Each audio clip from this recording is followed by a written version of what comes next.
O governo brasileiro decidiu retalhar o governo dos Estados Unidos e convocou nesta sexta-feira o encarregado de negócios do país em Brasília para explicar as críticas que foram feitas pela gestão Trump contra o ministro Alexandre de Moraes. Durante o encontro, diplomatas brasileiros expressaram insatisfação do Planalto quanto a essas recentes manifestações do Departamento de Estado americano. Para o Itamaraty, essas críticas e ameaças de sanções representam uma suposta ingerência dos Estados Unidos em assuntos internos, classificando os avisos como ameaças inaceitáveis a autoridades brasileiras. Lula, por sua vez, atacou Trump, dizendo que ele deveria aprender a respeitar a soberania do Brasil e do judiciário e afirmou que Moraes estaria garantindo a democracia do país. Enfim, alguns aspectos para nós considerarmos, refletirmos. Luiz Felipe Dávila ao vivo, já conectado com a gente. Dávila, seja muito bem-vindo, ótima noite a você. Mais um dia com sinalizações, com informações. Queria que você trouxesse sua leitura a respeito dessa medida tomada pelo governo brasileiro, cobrando explicações de uma autoridade norte-americana. Quando a gente fala em diplomacia, em relações internacionais, essa sinalização significa o quê, Dávila? Boa noite, Caniato, boa noite, Coba, boa noite, Beraldo, e boa noite à nossa querida audiência. Caniato, no dicionário da diplomacia, convocar um embaixador ao Itamaraty é para mostrar insatisfação do governo brasileiro com a atitude do governo norte-americano, principalmente a aplicação da Lei Magnitsky e a interferência, como o governo brasileiro enxerga, do governo dos Estados Unidos em assuntos internos do Brasil. Este é o sinal no dicionário da diplomacia da convocação de um representante de um país ao Itamaraty. O fato, Caniato, mais importante é que já se passaram quase um mês desde que as tarifas norte-americanas foram impostas ao Brasil e até agora nada de negociação. É assustador a incompetência, o descaso da diplomacia e do governo brasileiro em relação às tarifas norte-americanas. Todos os estadistas, primeiros ministros, presidentes, sentaram com o governo americano e negociaram as tarifas. O Brasil foi o único país que até o momento se recusou a negociar e continua explorando a divergência política dos Estados Unidos para tentar ganhar um pouco de popularidade como defensor da soberania nacional. Mas o que afeta o bolso do brasileiro, a vida das empresas no Brasil, é justamente esta incapacidade do governo brasileiro de negociar a redução dessas tarifas.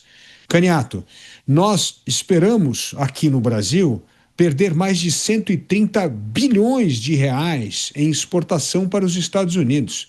Estamos colocando em risco mais de 110 mil empregos. E pior, ainda corremos um risco dos Estados Unidos aumentarem as tarifas em relação ao Brasil por falta de habilidade negocial. Ou seja, o governo tem de parar de explorar politicamente essa disputa com os Estados Unidos e focar de maneira objetiva e pragmática na discussão com o presidente Trump para reduzirmos as tarifas. O brasileiro não pode ficar pagando a conta das bravatas políticas do presidente da República. Crise entre Estados Unidos e Brasil em destaque na abertura de Os Pingos nos Is. O Cristiano Beraldo também está ao vivo conectado com a gente. Beraldo, seja bem-vindo. Excelente noite de sexta-feira a você. O Itamaraty chamou o encarregado de negócios na Embaixada dos Estados Unidos para falar justamente sobre essas que foram interpretadas como ameaças a um ministro do Supremo Tribunal Federal. Só que, em um intervalo de algumas horas, presidente da República, presidente brasileiro, em um discurso atacando Donald Trump e dizendo que esse ministro é quem garante a democracia do Brasil, Beraldo. Boa noite, Caniato, boa noite, Dávila, Kobayashi, boa noite à nossa audiência que prestigia diariamente os Pingos nos Is. Olha, Caniato, essa história de chamar um diplomata de outro país para dar explicações Isso aí faz parte da regra do jogo, não há nada de muito extraordinário nisso. Aliás, até bom que faça, para ficar claro, para que não haja dúvida qual é o ponto de vista dos Estados Unidos em relação ao que está acontecendo no Brasil. E, de novo, as manifestações que estão acontecendo não são manifestações contra o Brasil, porque uma coisa é a questão tarifária. Os Estados Unidos têm implantado uma política tarifária bastante dura contra todos os países, não é algo específico do Brasil. Mas sim, o Brasil teve a maior tarifa, sim, é verdade. Agora, qual foi o comportamento do Brasil? Como é que o Brasil se comportou antes para merecer essa maior tarifa e como ele se comportou depois? Então, sinceramente, não há nenhum tipo de ataque ao Brasil, ataque à soberania. Há, sim, uma intervenção direta dos Estados Unidos em relação ao ministro Alexandre de Moraes, com esse contexto de que pessoas que o apoiam o ministro Alexandre de Moraes nas suas ações que atingem empresas e pessoas norte-americanas, que essas pessoas também serão consideradas para a aplicação da lei Magnitsky. Então, isso tudo é inerente à autonomia e à própria soberania dos Estados Unidos. E o que vem do Brasil, do ponto de vista do governo, não da diplomacia, mas especialmente do governo? Vem bravata, vem declaração absolutamente imprópria, desnecessária. O Brasil não está, como país, buscando um caminho do diálogo, do entendimento, do esclarecimento. O Brasil está simplesmente vendo o governo federal utilizar essa ação do governo norte-americano para tentar capitalizar politicamente. E essa é a pior resposta que se pode dar num momento como esse, especialmente porque essas bravatas, esses simbolismos, como a primeira-dama com aquele traje ali, homenagem à Palestina, né, e indiretamente homenageando o Hamas diante da situação que os Estados Unidos se encontra ao lado de Israel, enfrentando um grupo terrorista que destruiu a faixa de Gaza, destruiu o Estado palestino, matou milhares de pessoas, assim como matou milhares de israelenses. Mas o governo brasileiro faz o quê? Acenos a esses terroristas. O governo brasileiro que manda representante festejar posse de um novo ditador do Irã.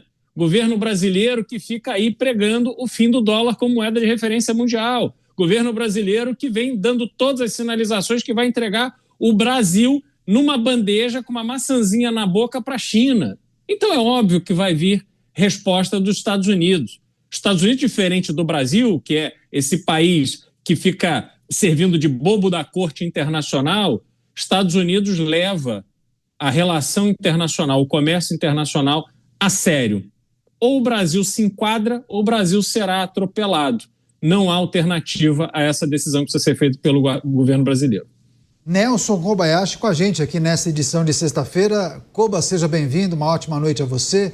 As últimas informações indicam que houve esse movimento do governo brasileiro chamando o encarregado de negócios, cobrando explicações a respeito daquelas declarações, aquelas menções, inclusive, feitas ao ministro do Supremo Alexandre de Moraes. E aí, com horas de intervalo, o presidente Lula, em um novo discurso, fazendo ataques, críticas ao presidente norte-americano, mas também se colocando quase como um advogado do ministro do Supremo, dizendo que é ele, afirmando que é ele quem garante a democracia brasileira, enfim, a partir das últimas decisões tomadas.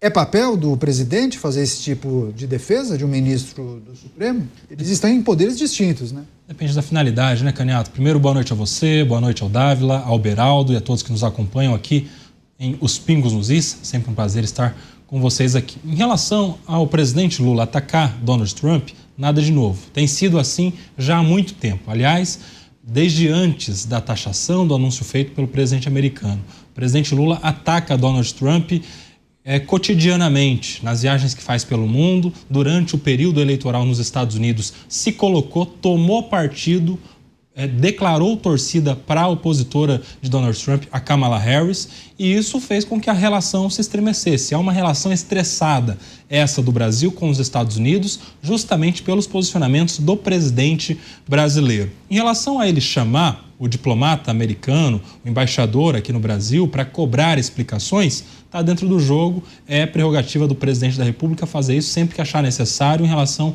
às matérias que são afetas a essa relação Brasil e Estados Unidos. A questão é o que é feito com as explicações que são prestadas pelo embaixador. Porque se essas explicações servem a entender, esclarecer os pontos de dificuldade na relação, os pontos de divergência, e a partir daí se construir uma solução, uma proposta, uma estratégia para resolver o problema, ótimo. Mas, infelizmente, não é isso que tem acontecido. O presidente chama o embaixador, cobra explicações e, com as explicações, faz o quê? Mais ataques ao presidente americano. O presidente Lula, apesar do esforço da sua base ali, do vice-presidente, de alguns ministérios, de alguns interlocutores, por uma tentativa de negociação, o presidente não faz o seu papel na direção do acordo, na direção do consenso. Ele prefere utilizar o momento para subir em cima como se fosse um palanque de um comício, pensando em discursos eleitorais com ataques que em nada ajudam a solução do problema. Se por um lado há todo um movimento, um empenho gigantesco do setor empresarial, do vice-presidente, da diplomacia, de pessoas interessadas na solução, até mesmo de senadores que sem potencial de solução alguma, até foram aos Estados Unidos, mesmo não podendo resolver, mas pelo menos a intenção parece ser boa, o presidente não se coloca nessa condição quando era ele, o chefe de Estado, o maior responsável e a pessoa com o maior potencial para resolver a questão. Infelizmente, nós não estamos vendo isso acontecendo nessa gestão do presidente Lula. Pois é, na abertura do programa, o Dávila fez uma correlação entre essa situação e as tarifas que foram impostas ao Brasil e cobrando, inclusive, um avanço nas negociações, né, Dávila? Inclusive, a nossa audiência se manifestou aqui e pessoas queriam que você discorresse sobre os posicionamentos que são feitos pelos Estados Unidos, pelas autoridades americanas, em relação a integrantes da justiça brasileira, em relação a eventuais abusos que foram cometidos em posicionamentos dos nossos magistrados.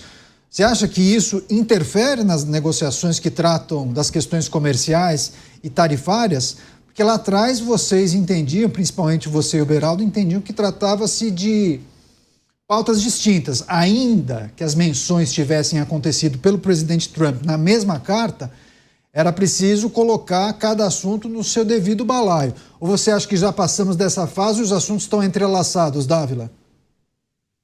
Caniato, o problema é que o presidente da República, ele fez essa distinção e simplesmente engavetou as negociações comerciais e focou na exploração das questões políticas. Ele fez essa escolha, quando deveria ser exatamente o inverso. Você ignorar as questões políticas, porque as questões políticas, Caniato, o que o presidente da República pode fazer em relação ao julgamento de Jair Bolsonaro? Nada, zero. Esta é uma atividade exclusiva do Poder Judiciário da Suprema Corte, você não pode fazer nada. Então você tem que ignorar, porque não é essa a questão central. A questão central é negociar as tarifas. E o governo ignorou. Caniato, nós vamos completar, aliás, amanhã, 1 mês, 30 dias que o presidente Donald Trump enviou a carta ao Brasil com as tarifas e até agora não teve uma única negociação comercial. Ou seja, o governo está negligenciando a sua obrigação e o presidente Lula, como chefe de Estado, para defender os interesses nacionais, para negociar essas tarifas e para não deixar que essa conta gigantesca da imposição dessa tarifa se transforme num prejuízo de 130 bilhões de reais para o Brasil e mais ou menos 110 mil empregos perdidos. Esta é a obrigação do chefe de Estado, mas ele preferiu continuar na bravata política e ignorar a questão econômica. Na verdade, Donald Trump fez isso com muito mais contundência com o Brasil, mas ele faz isso com todo mundo, com a Europa também, exigiu que gastasse 5% do PIB em armamento, misturou isso com negociação, mas a Europa soube dividir as coisas. Cada um trata de uma coisa num contexto distinto. O Brasil não. o presidente preferiu explorar politicamente a briga contra os imperialistas americanos, a defender a soberania nacional e ignorar o real interesse brasileiro e o real problema que afeta o Brasil, que são as tarifas. Portanto, foi uma escolha política errada, mas proposital, porque para um governo de esquerda não existe argumento melhor para unir os seus apoiadores do que uma briga política com os Estados Unidos. Em cima do que disse o Dávila, Beraldo, que o presidente brasileiro preferiu continuar com a bravata política, não conseguiu avançar com a negociação para reverter ou diminuir a tarifa, né? Tanto que sexta-feira passada ele disse o quê para a agência Reuters? Não vou ligar porque eu não quero me humilhar. Essa foi a frase do presidente da República. Mas o que lhe parece que está no radar do presidente? Vou tentar capitalizar ao máximo com essa crise? Não há outra coisa para ele ganhar com isso, porque o Brasil está perdendo. Na visão antiga, antiquada, medíocre de política que domina esse entorno do presidente, quanto pior, melhor nessa relação com os Estados Unidos. Eles vão colocando os Estados Unidos como um personagem, como algo que vai sendo incorporado ao cotidiano dos brasileiros e que vai tendo essa imagem de que é um país que está nos ameaçando. Aliás, Caniato, ontem chegou mais uma aeronave deportando brasileiros dos Estados Unidos, brasileiros que foram para lá fugindo justamente desse governo. Preferiram viver nos Estados Unidos sem documentação, à margem da lei, do que ficar no Brasil com CPF, com RG, com CNH. Mas, infelizmente, foram pegos e tiveram que voltar. Pergunte a qualquer um desses 100, se eles tivessem a oportunidade de voltar para os Estados Unidos, se eles não iriam hoje.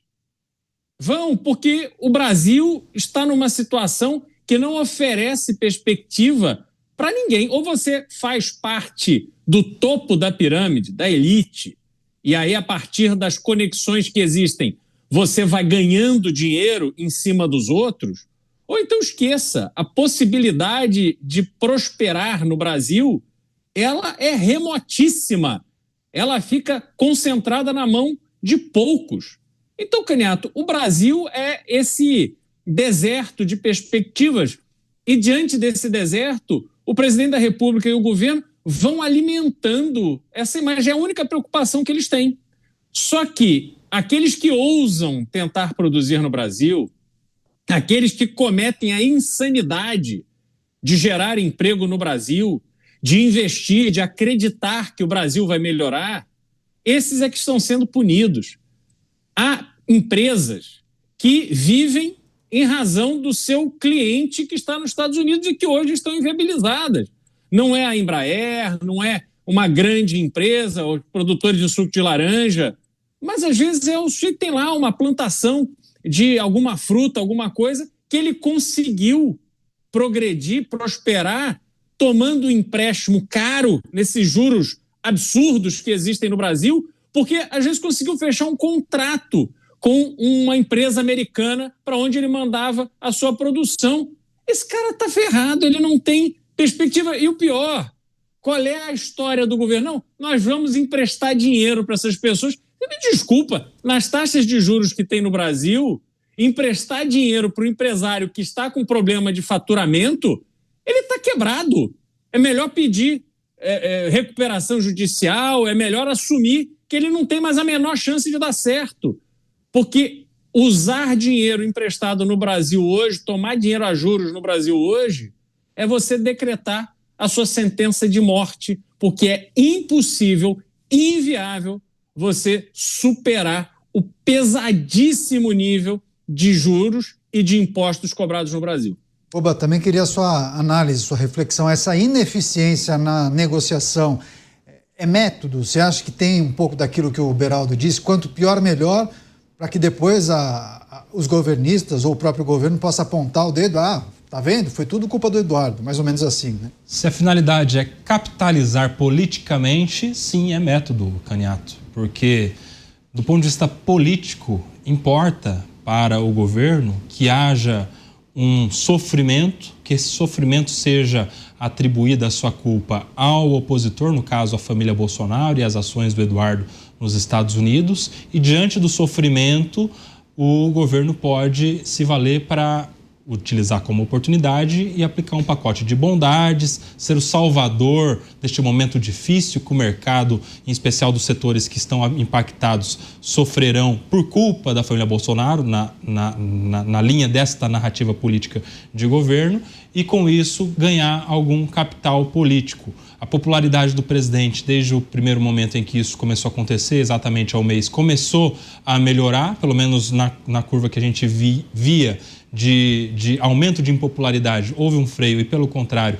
melhorou a popularidade, e ele tem como metodologia utilizar desse momento de crise para capitalizar politicamente, seja em prejuízo do adversário, seja em proveito próprio. Então, essa conversa toda ao longo desse mês, de muitas críticas, muitos discursos políticos, tem a ver com a finalidade de capitalizar politicamente, diferentemente do que um chefe de Estado preocupado com, de fato, os interesses nacionais deveria fazer. Que se fosse o interesse público acima do interesse pessoal, o interesse público acima do interesse político, o interesse público acima do interesse eleitoral, o presidente, desde o primeiro momento, deveria montar um gabinete de crise, pensar em estratégias de negociação, chamar as pessoas que podem colaborar nesse sentido, do empresariado, dos setores impactados, o parlamento, enfim, um momento de união que pudesse servir como base, amparo para uma negociação, se colocando à disposição do diálogo e não fazendo ataques o tempo todo, como se o Brasil fosse autossuficiente, totalmente independente de qualquer medida que venha dos Estados Unidos, como se não sofresse nem um pouco com isso, porque sofre. E quem sofre são exatamente os empresários do setor, os trabalhadores dos setores que são impactados. Então, falta muito ao governo pensar melhor no interesse público e não no interesse político-eleitoral. Agora, Dávila, do jeito que as coisas caminham, parece o roteiro perfeito para o governo federal, né? Talvez para o Partido dos Trabalhadores, para o presidente Lula. Acho que a narrativa já está pronta, inclusive, né? Isso talvez explique justamente o fato de ele ter mudado de ideia, né? Inicialmente, Donald Trump falou, bom, pode ligar a hora que ele bem entender. Daí, na sequência, o presidente, claro, sempre estivemos abertos ao diálogo. Só que daí, cavalo de pau de 180 graus, ele muda de posição, acho que 3 dias depois. Não vou ligar para me humilhar. Possivelmente estratégia, né? Canhato, mas veja o custo disso. Esta bravata política, como bem lembrou o Koba, que tem um efeito de curtíssimo prazo numa melhoria de popularidade, vai piorar a economia. O PIB vai cair mais ou menos 0,40%. Vai quebrar empresas. Vai destruir mais de 110 mil empregos, é isso que está estimado. Vai ter um prejuízo de 130 bilhões de reais. E mais, Canhato, ainda corremos o risco, antes do fim de agosto, dessas tarifas aumentarem para 100%. Sabe por quê? Porque a única hora que esse governo olha para o comércio é com uma visão política. Ou seja, estamos comprando petróleo da Rússia, ajudando a financiar a máquina de guerra desse ditador russo, Vladimir Putin, e os Estados Unidos já deixaram claro que se o Brasil continuar nisso, que vai dobrar as tarifas. Ou seja, veja só o risco que o país corre por causa de bravata política e alinhamento da nossa diplomacia com ditadores. Olha o custo que isso custa para todos nós. É uma irresponsabilidade que eu nunca vi no cargo da presidência da República em lidar com relações internacionais. É sacrificar o país por uma questão de bravata política e alinhamento ideológico com ditadura. É isso que vai custar o Brasil. E nós corremos um seríssimo risco dessas tarifas dobrarem antes do fim de agosto, se o Brasil não recuar de ser hoje um dos maiores financiadores da máquina de guerra da Rússia, que vem cometendo este crime desde que invadiu um país soberano como a Ucrânia e tenta transformá-la agora, um país independente, numa colônia russa. Agora, Beraldo, muitos parlamentares fazem a seguinte leitura. Bom, o governo acusa a oposição ou o grupo de Jair Bolsonaro a ter articulado nos bastidores, ter influenciado os Estados Unidos a tomarem a decisão da tarifa contra alguns setores brasileiros. Pois bem, só que neste momento o governo está agindo visando o embate, né? Não a resolução do problema. E aí, inclusive, os governadores se articulando fizeram uma reunião no dia de ontem porque cobram celeridade e avanço nas negociações. O que os outros poderes, as outras lideranças podem fazer? Congresso Nacional, governadores, empresariado, qual é a saída? O que eles podem fazer? O que está ao alcance deles, Beraldo? Renato, os únicos que efetivamente se mobilizaram de forma organizada e concreta para conversar com o governo norte-americano e buscar uma solução foram os empresários. Esses, através das suas conexões nos Estados Unidos que têm mercados muito organizados, as associações setoriais, elas atuam fortemente em Washington. Você tem grandes empresas brasileiras que, obviamente, têm relações muito fortes com contrapartes nos Estados Unidos, e isso tudo foi utilizado para abrir o diálogo necessário, porque as tarifas aplicadas a produtos brasileiros, obviamente, mexia com os interesses de alguns setores estratégicos importantes dos Estados Unidos. Então, isso foi resolvido a sério por esses grupos empresariais. O Senado Federal, comandado por Davi Alcolumbre, aquele que fala que mesmo com 80 assinaturas do pedido de impeachment do ministro Alexandre de Moraes, ele vai ignorar a vontade da maioria do Senado e fazer somente o que ele bem entende com o Senado Federal, mas ele achou por bem mandar um grupinho de amigos para ir passear às custas do contribuinte brasileiro em Washington, ficar lá de bermudinha, dando entrevista e jogando conversa fora, falando com senadores democratas. O governo de Donald Trump é republicano, e aí os nossos senadores vão bater papo com senadores democratas, como se os senadores democratas fossem realmente os melhores interlocutores para tratar deste assunto e buscar uma solução. Porque se eles foram lá atrás de bravata, se eles foram lá para tumultuar, que fizessem isso pelo menos através de Zoom, ao invés de ficarem gastando o nosso dinheiro para passear. Então, o Senado Federal só atrapalhou e desperdiçou dinheiro público. A Câmara dos Deputados não teve uma atuação com alguma efetividade para tratar isso. Muitos discursos, muita coisa, mas de fato concreto o que aconteceu vindo da Câmara dos Deputados, sinceramente não vi nada. O governo federal, o Poder Executivo atrapalhando, então, Caniato, está cada um na sua, cada um tendo que responder por si, cada um tendo que buscar a solução para o seu problema. E isso é o retrato do Brasil, Caniato. Também não vamos achar que isso é novidade, não. Criminalidade está aumentando. O que cada um tem que fazer? Coloca a grade no prédio, contrata segurança, faz uma associação de bairro para pagar uma segurança para a rua. Escola pública está de baixa qualidade. O que faz? Vamos ter que pegar dinheiro agora do nosso orçamento, tem que pagar uma escola privada. Hospital público não dá um atendimento adequado. O que você tem que fazer? Vamos pagar seguro-saúde.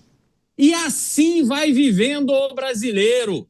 O brasileiro vai perdendo a cada dia e buscando ele sozinho as soluções.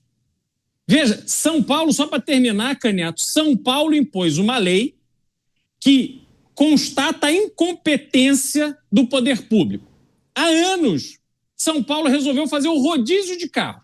Então, como os administradores são incompetentes para planejar a cidade conforme o seu crescimento, a solução vai para a conta do contribuinte. Olha, contribuinte, agora você não pode mais sair com o seu carro um dia por semana.